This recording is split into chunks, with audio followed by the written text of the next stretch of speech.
और अभय दुबे जी हमारे साथ हैं कांग्रेस पार्टी से। अजय जी, अभय जी, आप दोनों का बहुत स्वागत है। अभय जी, इसका सवाल का जवाब हमें लोकसभा में तो साफ साफ नहीं आज मिला। मैं चाहता हूं आपके जरिए दर्शकों तक जरूर पहुंचे। राहुल गांधी क्यों नहीं बोले आज?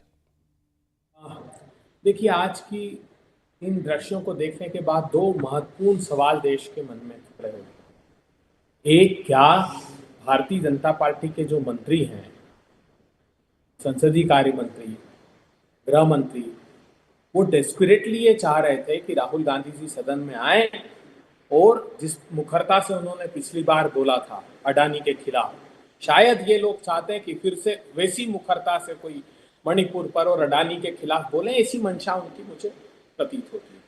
दूसरा गंभीर सवाल ये खड़ा होता है कि जब अविश्वास का प्रस्ताव लेकर आई है प्रतिपक्ष, और वो भी जब मणिपुर जल रहा है, भारत का एक अभिन्न हिस्सा जिसमें त्राहिमाम मचा हुआ है, इतने गंभीर मसले पर भी प्रधानमंत्री जी अगंभीर हैं और वो सदन में आना नहीं चाहते। ये समूचे देश ने आज देखा। मुझे बहुत बहुत बड़ा इस बात को लेकर दुख हुआ। आखिर हम चाहते क्या हैं?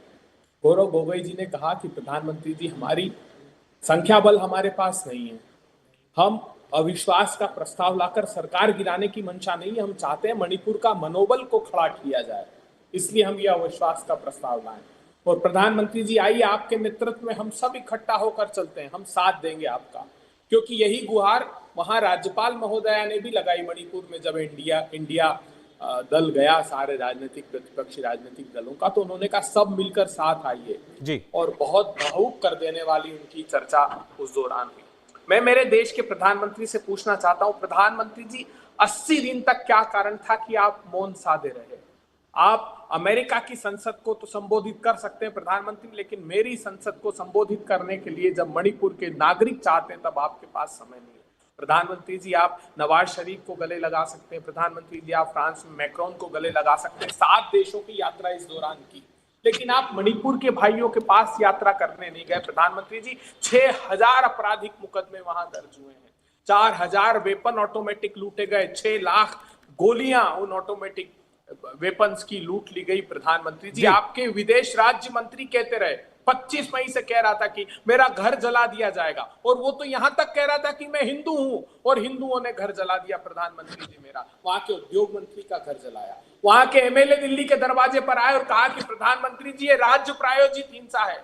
वहां के मुख्यमंत्री, वहां की राज्य सरकार, आपका एमएलए कह रहा है कि प्रधानमंत्री जी मणिपुर को बचा लीजिए, लेकिन आपका दिल नहीं पसीजा। प्रधानमंत्री जी, जब भी आपका दिल नहीं पसीजा, जब कारगिल के युद्ध लड़ने वाला, सब कुछ समर्पण के भाव से सीमा की रक्षा करने वाला, देश की रक्षा करने वाले की पत्नी को निर्वस्त्र मणिपुर की वीथियों में घुमा गया। प्रधानमंत्री जी, एक स्वतंत्रता संग्राम सेनानी की 80 वर्ष की पत्नी को जिंदा जला दिया। आपका जो बातें आप अभय जी कह रहे हैं, मणिपुर पर चर्चा होनी थी ना, मणिपुर पर बात करनी थी। राहुल गांधी को भी मणिपुर पर बोलना था, आज बोलेंगे भी शायद आगे।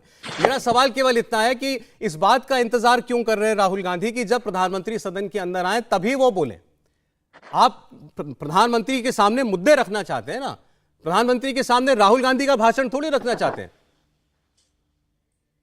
सौरभ जी, कई दिनों से कोशिश कर रहे हैं। प्रधानमंत्री जी टेलीविजन भी देखते होंगे, अपने मंत्रिमंडल के साथियों से भी बात करते होंगे, सौरभ जी का शो भी देखते होंगे।